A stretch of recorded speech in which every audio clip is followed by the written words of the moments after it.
Welcome back, everyone, to another episode of The Fellas. Please remember to like, share, and subscribe to stay up to date on all things The Fellas and to ring the notification bell.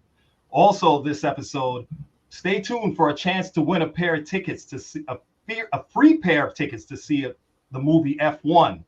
We're going to be giving away some tickets at the end of this episode, and we're going to let you know how to go about getting those. Moving on from that now, guys, back to the Austrian Grand Prix. Pretty good race. But starting with qualifying was pretty straightforward as well, up until Pierre Gasly lost control of his car and brought out the double yellow flag, which basically ruined it for a bunch of the top performers. I'm going to throw it to you guys to bring that in. Ray, qualifying. Yeah. Well, yeah, that to me was qualifying, right? Because Lando threw down his time, right? And is as if he, slipped Pierre some money on the side. So, yo, bro, do this for me, right? And then he nicks Oscar and he nicks Max right after that. It's like it was done.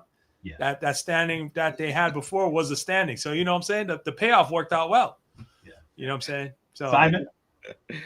No, I would have loved to have seen Oscar challenge his teammate for qualifying for the first place pole position, but he didn't get a chance to because of Gasly's issue. But yeah, it was funny. It makes sense now, Ray, after you said it, that Lando must have paid him to keep Verstappen and Piastri from beating his time. But Oscar laid down a serious record on that pole position. I thought he did a great job, and I didn't think Piastri or Verstappen or anybody else was going to be able to beat that. Leclerc Lando laid it down. Yes, Lando. Sorry. Leclerc came, within 0.4 seconds of it, but nobody was going to beat that. Yeah. McLaren had this race pretty much 1-2 from the qualifying, in my opinion. Yeah, I agree. And coming off of the last Grand Prix, Lando came out strong, which he had to with that. So yes, you're right. Even though Max, it would have been nice to see what Oscar and Max could have done because they were on some good laps as well. But Lando definitely was throwing down the gauntlet like, okay, I'm here to recover big on that one. And well, yeah, he did. He got pole. So moving into the race now, the fire and the formation lap and the first lap drama. Before even that, the whole weekend or the race was set up from the start with Carlos Sainz's car not moving off the grid when they were going around on the formation lap, and then they had to restart the grid after that, stop it and then restart again. And then as a result of that, even when he came back around, then his brakes caught on fire. So it's like he was out. He was out before it even started. I felt it for Carlos. But that led up into everything else that happened on the start of the race with the first corner. Guys, I'll throw it to you, Simon. What was your thought? My thoughts? I thought I was watching the F1 movie. But we won't get into that. There's a scene in there that was very similar to that, and I thought it was a joke at one point. But no, it really screwed up the race for a lot of people. Were concerned about the heat and some of the drivers in there, and rightfully so. It was very hot. I saw Lando getting sprayed with some sort of liquid before he put his race suit on, right during the beginning of the race. So yeah, again, I thought it was a joke. I thought it was coincidentally, if anyone has seen the Formula One movie, they know exactly what I'm talking about. But yeah, it was something that was unfortunate for Carlos, for sure. Right. Well, it was aside from when Carlos's thing went up, it just put a nail in the coffin for him. Right. But as far as the race start, it was interesting to see how they came off the line, right? Because I'm going to say this. Your boy Charles, he backed Lewis up. Okay. He purposely put him back into George's round. That George could attack him. When I watched the playback, right, I looked at it. It didn't seem like he was trying to find any toe from in front. Right. He was just making sure that George had time to eat on him, so that he wouldn't be there to compete. Right. You know? So, and with Lando in the beginning, Lando, went after the wrong person, right? He went after Shaw, right? And then gave Oscar time to kind of come around and try to fight for that position. But what struck me was Charles there. He backed him up, so made sure that Lewis was right there with George, and they could go back and forth. Meaning after he got passed by Piastri, then he was backing up Lewis. Okay. Yeah. Right. Because what I want to say about Lando was, I think Lando was really concerned about Charles getting around, so he covered him really hard. A little too aggressive. Right. And which worked to keep Charles back, but it gave Oscar the opportunity to go around, because now Charles busy with that. The outside is open, which nearly backfired for Lando, right? Yeah. Because the way I see it is, Charles is less of a threat. You want him to stay behind you and not your teammate, because he has the car that could get you. So it almost backfired, but it was an interesting first lap for them. I found it very interesting. But yes, Simon. So I think I might have to disagree with you on that one. So on even though Charles laid down a pretty good qualifying lap, I just don't think Ferrari had the speed to compete with McLaren. No, I think, and maybe that's what you were saying. I thought he was just covering the person that had the opportunity to pass him, and it just happened to be Charles. But on that first corner, and because of that, as a team strategy, Piastri was able to make a move, and I think they were going to cover Charles no matter what. Well, to get Piastri behind to do a 1-2. What I'm saying is, the Ferrari can't go up against the McLaren, right? So, but what I'm saying is, he covered him a little too hard. That Charles really wasn't Lando's threat. Oscar is. So no, I get that. Right, but by covering Charles so hard to keep him behind, he let his true threat get an opportunity to get closer to him. But that's not team orders. Team orders is 1-2 finish. It doesn't matter. No. But this is the start. Team orders usually comes in down in the Grand Prix a little bit, because start of the races are so chaotic. They kind of like go right, and then when it settles down and you get through the first 2 corners, then they would come in and say, okay, this is what we want to do. So all I'm saying is, playing the game that we've seen played by Max, Lewis has played it, is that if you figure out Oscar is your threat, you want to try and keep him as far away from you as possible for as long as you can. So my take is that I hear you, and it's true, it's not a threat, but I think if I put myself in Lando's shoe, because he wanted to stamp this weekend after last time out to say, I'm here and I'm a real competitor, I think his attempt was to try to do the similar thing that Leclerc was trying to do to Lewis, as far as back Charles up into Oscar. It's just that in the heat of the moment, I think, everybody's, I'm an armchair person. I'm not there in the moment, but he may have gone over a little bit too much on that side, right?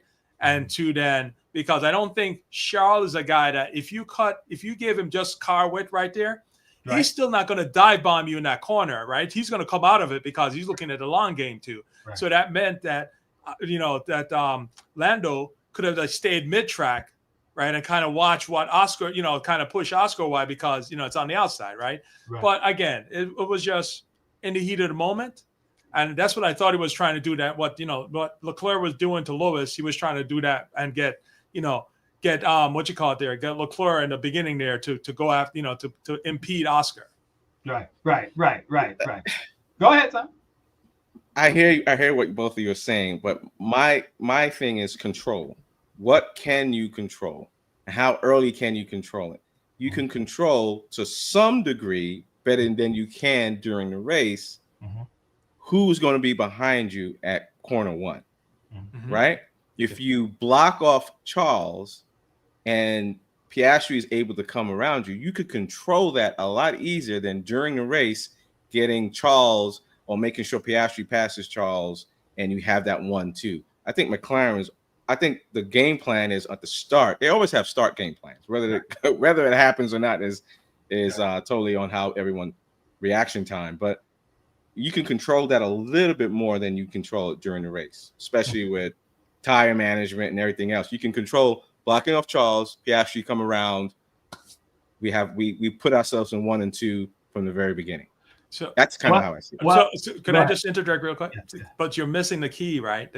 From my perspective, the key is Lando came to this to stamp it that I am a competitor, right? So him letting Piastri go, no, it's not helping him. Right. But what he's trying to do is then, if he could back up Charles into Piastri and keep them busy, he can jet away and have less stress on watching the back mirror. Right. You know, that's the thing, because that's what Charles did with Lewis and Russell. But I know what Simon's saying within the team. I hear you. Yes, definitely McLaren's happy with the 1-2. But nobody care about that. It's a driver championship. No, but this is where it comes up, where the driver is going for their driver's championship. And Piastri is Lando's competitor right now. That's his nearest competitor. So I think it's, hey, like you said, he just wanted to cover Charles that he couldn't get around, covered him a little too hard. I didn't think he intended for Piastri to be able to go around the outside. I think he was just focused on keeping Charles there.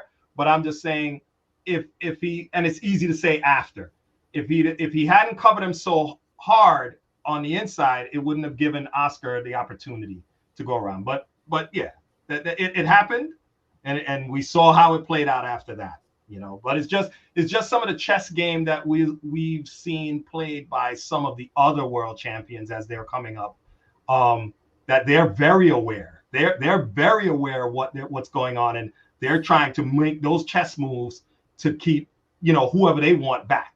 That's all I'm saying. But Ray, you said a word that it fits the next topic. Dive bomb, Kimi Antonelli. Yeah. The next thing was Kimi Antonelli dive bombed in and took out Max. Well, go ahead, Ray. Go ahead. If you looked at it, Lewis came within a hair whisker of being part of that problem, right? Mm-hmm. But getting caught up in that melee, right? And yeah, you know, it went wrong for Kimi. Whatever happened, it just went wrong. He was, you know, he tried to, whatever he did. Some people say that the guys in front of him checked up a little bit too quick and more than he was anticipating. So he tried to dodge them, you know, and he says that the rear tires locked up and whatever. But yeah, because I want to say this. I think Kimi was scared because he sat in the car and waited till the marshal showed up before he started getting out. When they're about to hook up his car. And I was surprised at, yes, Max in the heat of the moment in his car let go his expletive on over the radio. But I was very shocked to see his demeanor outside the car. Yeah. And how he talked. And even when he interacted with the media after that, it's like, where did Max Verstappen go? Who the heck is this dude? You know what I'm saying? Because he was like, oh, it happens, you know, blah, blah, blah. I'm like, hold up. Is this guy okay? You know, did they slip him something like a little Mickey or something to bring him off the, you know, on the edge? Is he on pills or what? Simon? Yeah, I mean, I think the natural reaction for Verstappen is to say something crass as soon as something happens. But I think once he saw it was Kimi, there's no ill will there. There's a mistake. Right. He's probably made that mistake a few times. Right. I felt bad for him to some degree. It was his home race. I would like to have seen him compete. But yeah, it happens, and I think Antonelli is going to learn from this. You know, and he took full responsibility for it. I think that's a sign of maturity there. But yeah, he clearly misjudged the braking and the cornering of that exercise, and I think that's the heat of the moment. He wasn't letting people pass. He was going to brake as late as possible, and then he locked up and lost control of the car. So that's what they would, I guess, call a rookie mistake in a sense, because it's cold tires, cold brakes, and you got a little you know, a little, I don't know, exuberant about trying to make that one stick. But yes, I was also pleasantly surprised when I saw Max's response to him outside of the car. I was like, oh wow, that made me feel it more for Max to see that. I understand. Kimmy thought he was gonna get a beat down. That's why he sat in the car. But you know what? I mean, hey man, he probably still got it. Yeah, probably. But Max is still a title contender, right? So there's a lot that he lost there, But he lost a lot of points. Yeah, there's a lot that he lost there. So I felt it for Max, but I was just like, oh my God, where'd you come from? But moving on into the other part of that section of this part, the opening sequence of corners, was what we were talking about before about Lando and Oscar, because exactly that happened where now Oscar was right behind Lando and able to start pressuring him for the lead, right? That right there, I thought that was great racing by the both of them. I thought it was great racing, and the fact that they switched back and forth. Oscar truly, they're both good drivers. Oscar's truly good, but I enjoy watching that back and forth with them. Simon, what do you think about that? Oscar. No, it was great. It was definitely great for the spectators. I was at the edge of my seat again. I thought it was awesome. I didn't want to see them take each other out, but they were racing clean.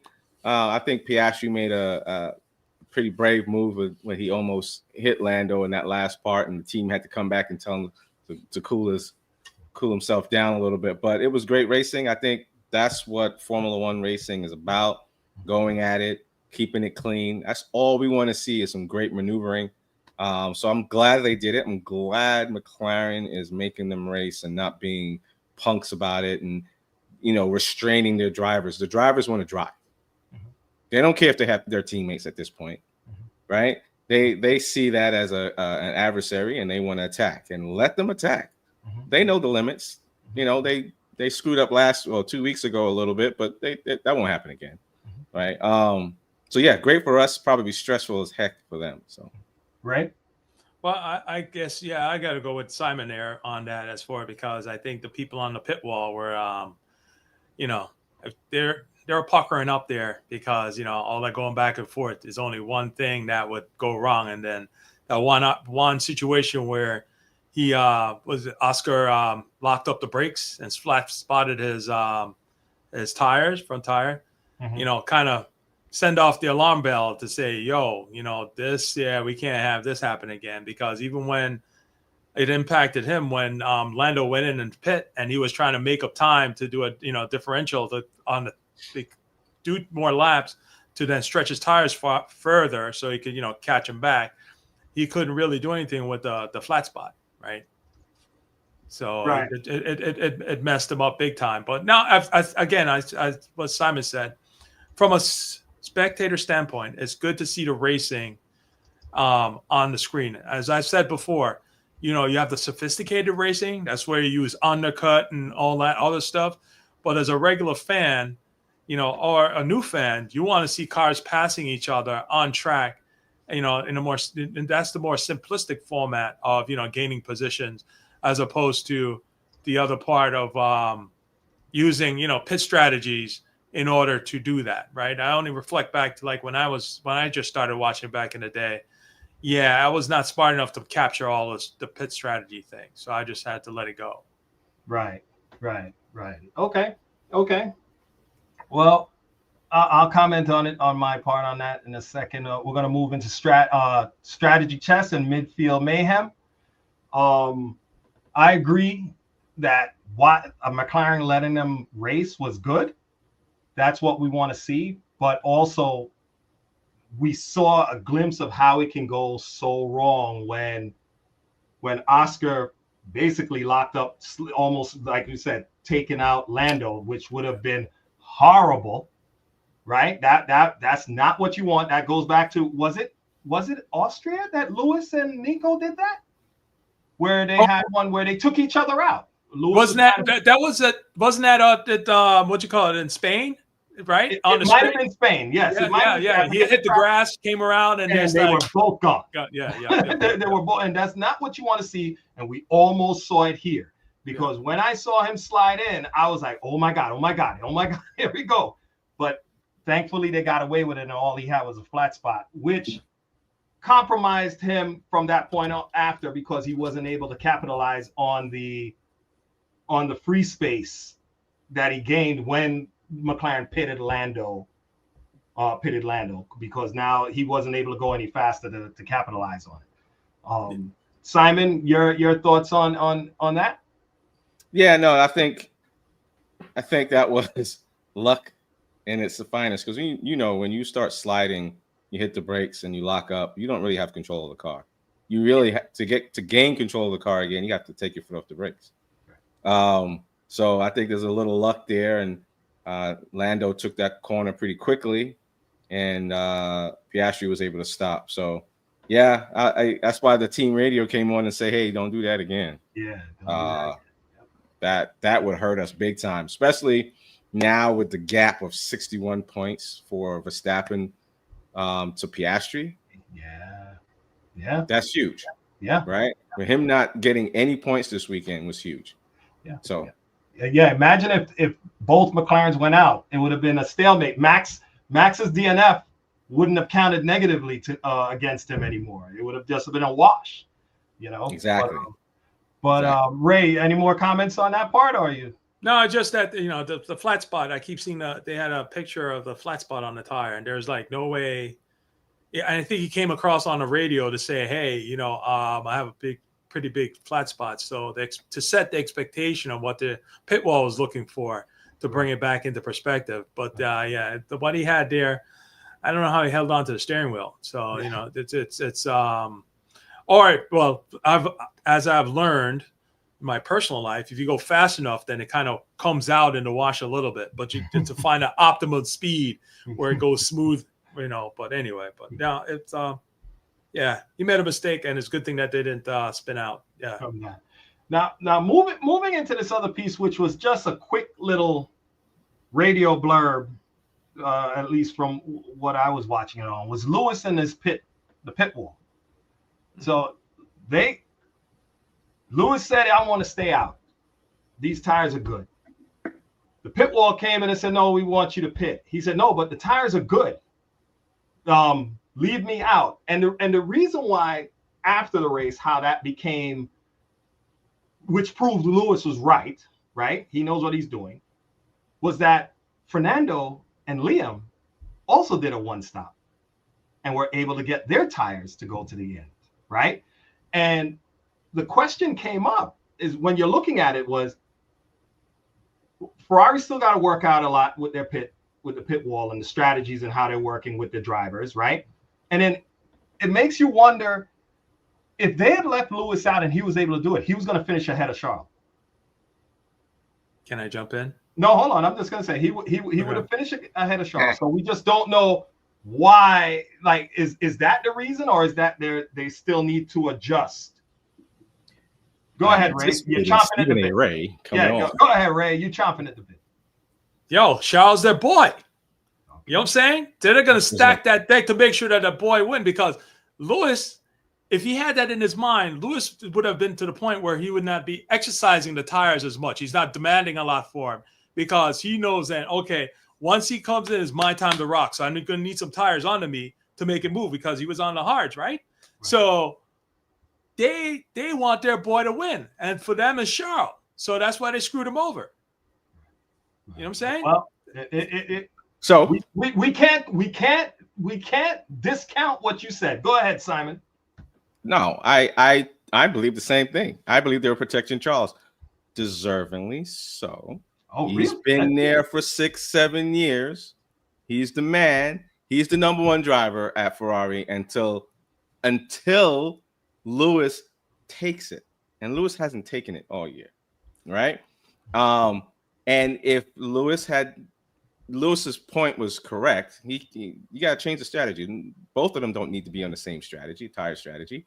He could have went for one stop, and he had to pit second on his side. Russell was a complete pit stop away from him, so he could have ran that out until the end of the race, until they saw Russell making leeway on that 20 seconds, right? So it to me is obvious that they were protecting Charles.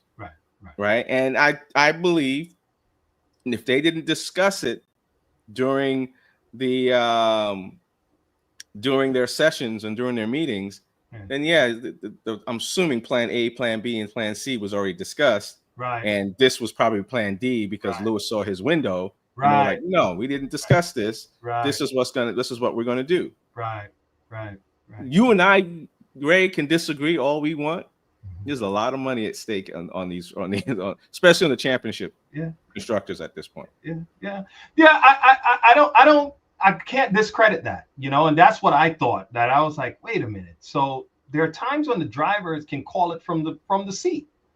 I'm good with this, and the pit wall will say, okay, go ahead, based on, like you said, he had George covered, So who would he have been a threat to?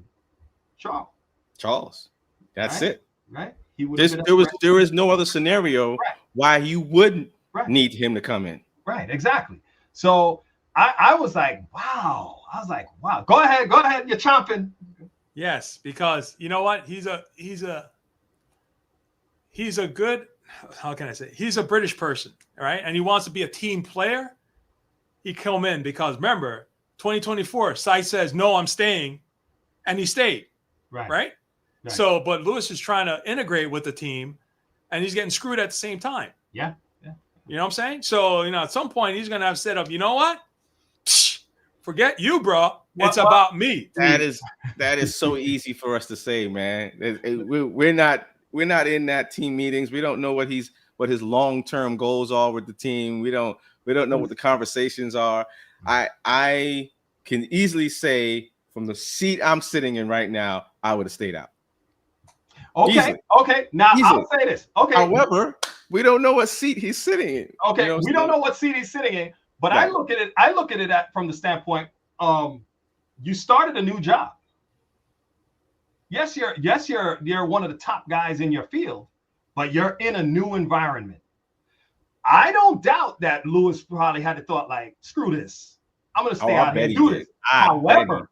However, that's the short game.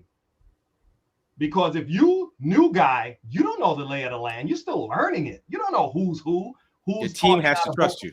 Right. Who's talking out of both sides of their mouths. Who is a genuine person that you could bring in your corner. So you know what? He probably rolled it in his mind and said, all right, I'm going to talk about this when we get in, but I'm going to come in. Go ahead, Ray. Sebastian Vettel. You brought up that, right? With Mark Webber. Yeah. Right? Right. And he did that, right? And and what's his name? Schumacher. I've done it in the past. No, right? They've earned that. Right. Lewis, so how much more does he have to earn? No, but Lewis hasn't been there a year yet. Yeah, man. But the guy's an 8-time world champion, and they can't give him a car. Bro, but listen, you don't win championships by yourself.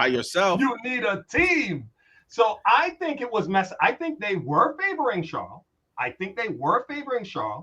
Lewis is seeing where he's at right now with his team, and it's up to him to try to see if he can gain favor to be like, no, that's not right. Right. But that's just my opinion. That's just my opinion. Okay. So Lewis ain't going to gain favor like that. All right. They already locked and loaded on their boy. And that's kind of where it's at. But you know something? Lewis has to play the game because I remember seeing an interview with Bernie Eccleston. And they were talking about, oh my God, whose car was it was a teammate pair. And the person interviewing him said, well, they had the same car. Bernie turned, who told you that? Who told you the cars were the same? They may not have been the same. So you know what? He goes out this way. Next thing you know, those are two Ferraris, but that one is a lot different than this. So one last thing on this before we beat this to death. Ray, what if Charles had an opportunity to go off plan to make sure he came in second and Lewis was actually in second and the roles were reversed? They had plan A, plan B, and plan C, and Charles said, I'm going to make my own plan D and go off plan and take a position away from Lewis. You'd be okay with that? So as a Lewis fan, right, I would be disappointed in that. I would not be happy, but it's been done before. George Russell did it to him. Yeah, it doesn't make it right. It doesn't make it right. It's not about being right. It's about stamping that sucker to say, yo, I'm here. You know what I'm saying? That's what it's not all yet. about because remember, there's right and This is there's not a movie, Ray. You can be right and be gone Yeah. as opposed to being right, because look what Vettel did to Weber, right? That wasn't right. But Right? but Uh-huh. Vettel, even though he was a world champion already, Vettel was in the position Charles is in with Ferrari, the veteran, and he came and did it. So all I'm saying is, and Simon says true, so we move on, is that Lewis realized he had to buy time. He can't fight. You can't fight all the wrongs that come your way. You got to pick them. I think it's going to come a point if something comes like this again further down, Lewis is he's gonna say, screw it, I'm not listening to you, and he's gonna take it. It's coming. Yeah. It's coming. But now this one wasn't it. So they got a pass then. He said this is their pass, and then he's just gonna let I'm sure behind the scenes he's gonna lay into them, because that's where you do it, right? But I think if it happens again, he further down, he hasn't been there a year yet. He's got to set it up. Yeah, they should have given him the opportunity to race Charles. Yeah. They should have. They don't want that yet. Right, but they should have given him an opportunity, because you need them both to be sharp and you need them both to be on their game. And sometimes to do that, you got to play, you got to practice hard with your teammate. Yeah. So moving on now into the McLaren tactical triumph. I mean, we have to just say, hey, hats off to McLaren, a 1-2 finish. Both their drivers are 1 and 2 in the drivers' championship. And they brought home maximum points for the Constructors' Championship as well. So hats off to them for that. And the only other notable thing there was Colapinto almost taking out Piastri. I don't know if he probably just didn't realize who was behind him, and he was trying to squeeze them to keep the position, but that got scary. Simon. Yeah, I mean, I don't think he knew he was there. I think he was just trying to get behind Alonso for the draft. It was Alonso, right? Yeah. Yes. And close call, I think. And again, I gotta give my hats off Piastri. He did not panic. He doesn't panic. He doesn't panic. But yeah, that was really close. That would have really screwed him over in championship points. Right. Well, so Colapinto what's his name? Flavatori, dude, is in control right now, right? Mm-hmm. Because the other guy stepped down. Mm-hmm. And I think they put some pressure on what you call it there. You said step down? Yeah. Quotations. Yeah. All right. So they put pressure on Colapinto, right? Because Flory said, yo, you don't show me some goods, you're out. Yeah. That's basically what he said. You're gone. Oh. Right? So I think he was so caught up with that, being so nervous, right? Caught up with that. I'm curious to know, and I didn't get a chance to listen to his radio, because the pit wall should have come across and say, hey, XYZ is coming back around. The leader's coming around, make space, right? And I know there's enough blue flags on the course itself for it. So again, maybe Colapinto is really showing that he doesn't have the stuff to cut it, because even though he's under, the pressure, he was just locked and loaded about his driving and not realizing that he was about to, upend the whole, championship. Yeah. Right. Yeah. So another plus, thank God it worked. He moved out of the way, and Oscar was off track. He was in the dirt, to avoid making contact with him. But having said that, I mean, that's pretty much the end of that. But I think it was a great race. I think it was a good race. Go ahead, Ray.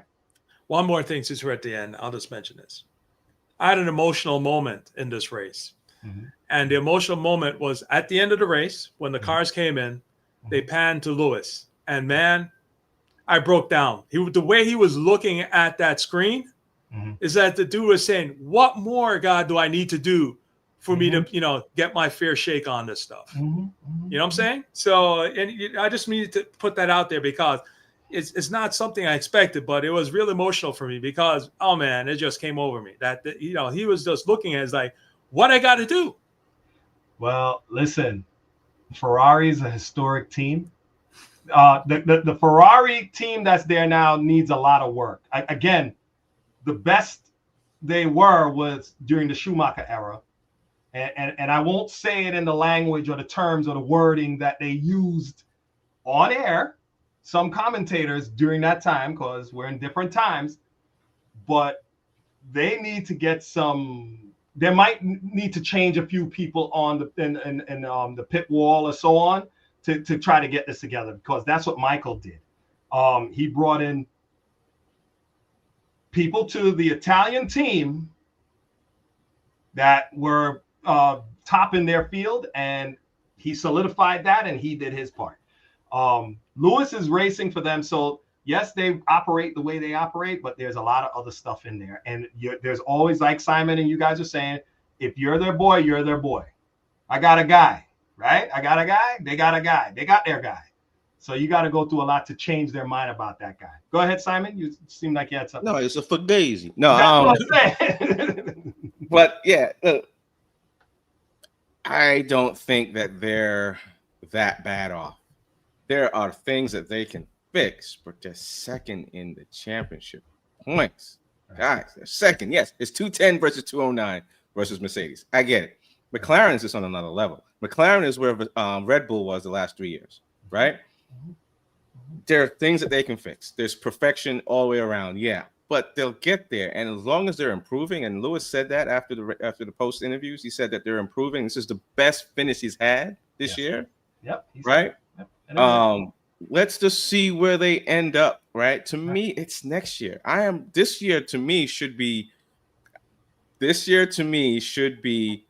Let me get acclimated. Let me figure out my team. Let me figure out who's on my side. Let me figure out who I might need to bring in. Let me figure out the cars. Let me figure out the Italian way. And sometimes you got to be humble to be masterful. True. And you know, Simon, to close it on that, you're right. When you said that, yeah, you can't you don't go into a new environment expecting to change that culture.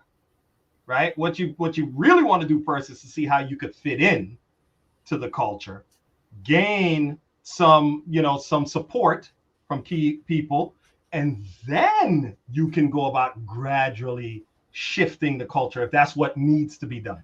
And I think Lewis is the kind of guy that he will do that, but it's going to take time. But yeah, he's going to get raked over the coals because they got a guy, But Ray, I'm just going to say this one last thing. We might need to have a conversation, an intervention with you. I don't know how things are at work, but we might have to sit down and see how we can improve your situation.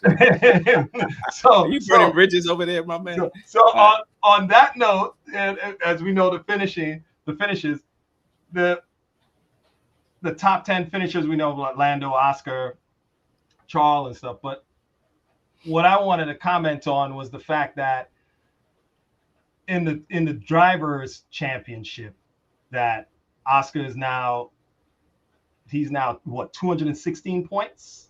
Correct. That's what his tally. Lando's 201 and Max is 155. So it cost Max here. And so when you figure that Lando and Max both had a DNF, well, the last race and this race, Oscar so far has been okay. Oscar so far has been okay, but it's interesting. Max, I'm not counting him out, but Lando is not that far away. It's still a McLaren 1-2 fight to see who. Yeah. So we'll see how what has transpired in the last 2 weeks is that they have given Oscar Piastri a cushion to make one mistake in one race. Yeah. He can have a DNF and still be in the fight, right? That's basically what they've done. So he can relax a little bit. I'm not saying for him to relax because that DNF can come at the wrong time. Right. But and I think based on how he seems, I think he's getting to the point, not there yet, where he can settle in and it's not so much about a win as much as finishing in the top three.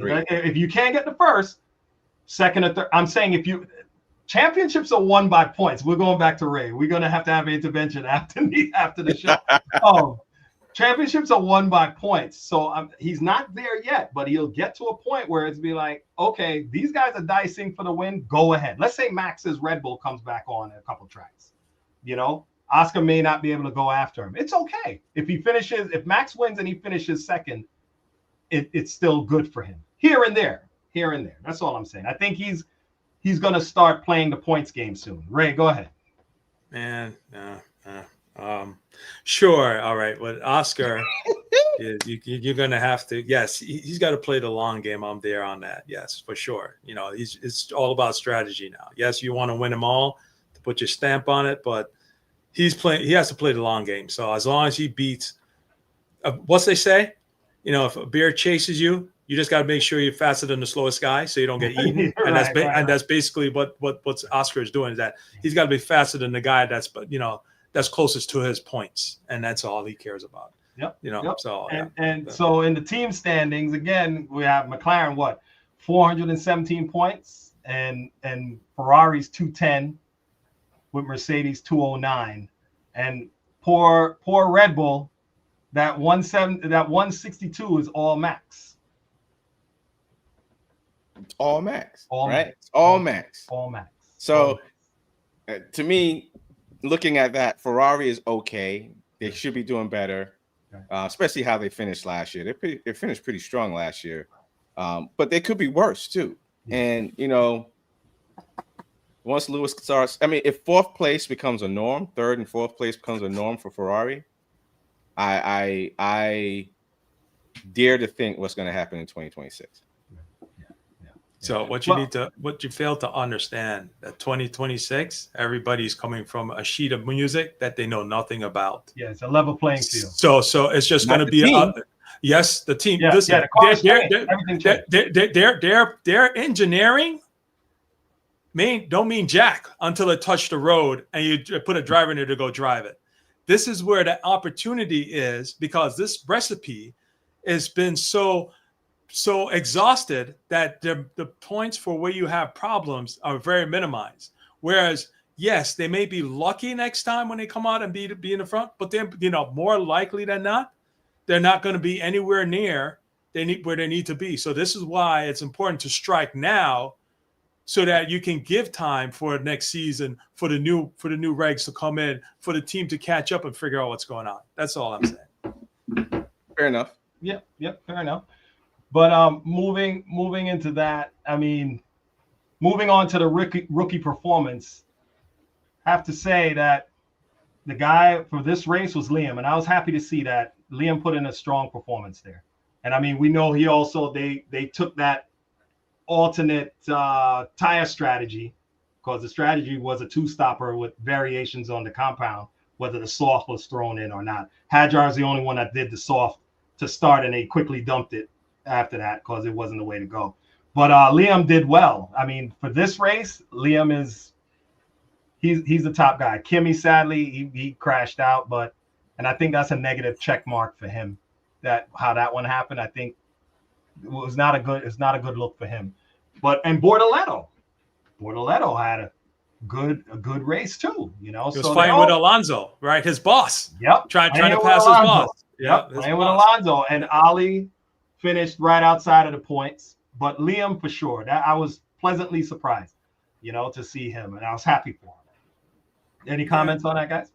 Yep. No, I think you summarized it well. I got comments. Yeah. So yes, I'm kind of wonder what happened to Hajar, to Hajar, because that was a big gap. It's almost like a Max Verstappen and a Yuki Tsunoda gap, way the cars ended up for this race. Yeah. And Hajar has been putting down solid performance, you know, up until this point, right? So, you know, it took me by surprise. And yes, I'm happy for Lawson, but we'll see. He needs to report this, because this could be a fluke. Right. So he needs to repeat this again, and maybe 2 more times for me to say, okay, I think, you know, they've gotten the recipe right and he's able to handle it. You know what I'm saying? Right. So, yeah. Okay. It's Isaac, by the way. Isaac. Yeah. Isaac. Sorry, my bad. But having said that, we're moving into the ticket giveaway.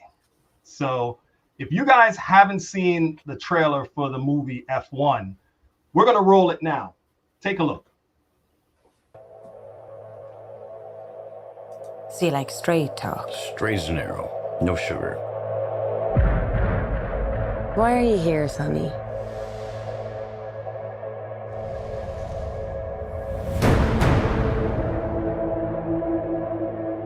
When you look in the mirror, you see this rough and tumble, old school cowboy. Doesn't take orders, goes his own way, huh?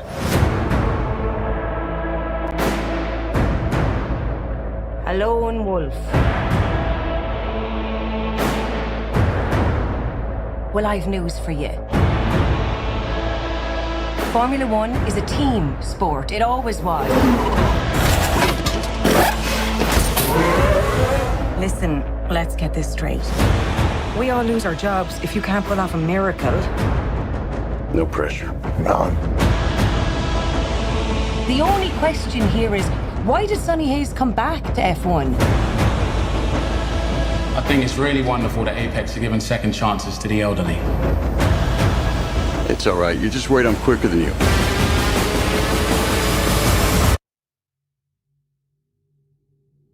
You're making a mistake, thinking that I'm just gonna be some grateful kid who'll bend the knee to an old timer. I never should have pulled you into this. Down the inside, contact! That's the other driver. You say he was old, he not that old. That's a handsome man right there.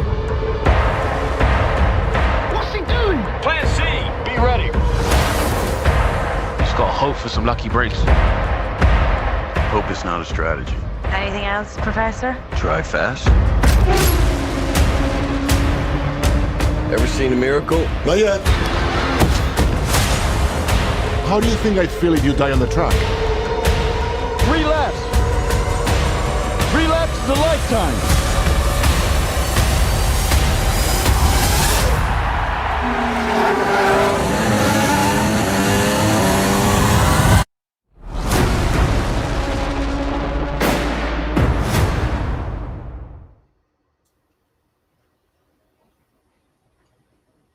So we're giving you a chance to win a pair of tickets to see F1 the movie. All you have to do is comment F1 in the comments section of this episode, and we'll randomly draw a winner on July 5th. I'm sorry. We'll randomly draw a winner on July 5th. All you have to do is comment F1 in the comments of this episode. Good luck. So, fellas, having said that, predictions. Oh, sorry. I know you guys saw it. I didn't see the movie yet. So what are your thoughts on it? Simon? That was a good movie. If you like action, if you like suspense, I think they did a great job of not necessarily being predictable as far as the ending is concerned and during the movie. So I really like that about the movie. I think anyone who watches it will enjoy it. And I think you'll have a good time. Right? Yeah, I was good. And I was, some of the characters that were in the movie I found to be entertaining. And I was supportive of one 4-legged character that was there. Yes. Okay. Well, I haven't seen it yet. I'm hoping to get out and go see it coming up this coming weekend. So we'll see. But all right. But good luck to everyone. So predictions. What are your thoughts for the next race? You want to go first, Ray? Sure. Yeah, it's gonna be Go ahead. It's gonna be a Piastri, Lando, Max. Ooh. Yeah. Piastri's gonna stick that nail and come back and fix it on his home turf. That's what Piastri's gonna do. It's in Britain, right? Yep. So do you know what? It's gonna be Lando, Lewis, and then Piastri, mate. Okay. All right. With a touch of Aussie there, but okay. I think it's gonna be, I think it's gonna be Oscar, Lando, and Max. Yeah, that's my. You don't think Lewis is gonna try? He came in 4th place this week, man. All right, well, that's good. That's good. We'll see how mine goes and yours goes. My hope for Lewis is that he's able to beat Charles on track a few times. All right. That's my hope. But okay. Well, everyone, thank you for tuning in for this episode of The Fellas. Again, please remember to like, share, and subscribe, and hit the notification bell to stay up to date on all things The Fellas. And we will see you next week for the Grand Prix at Silverstone. Take care. Bollocks.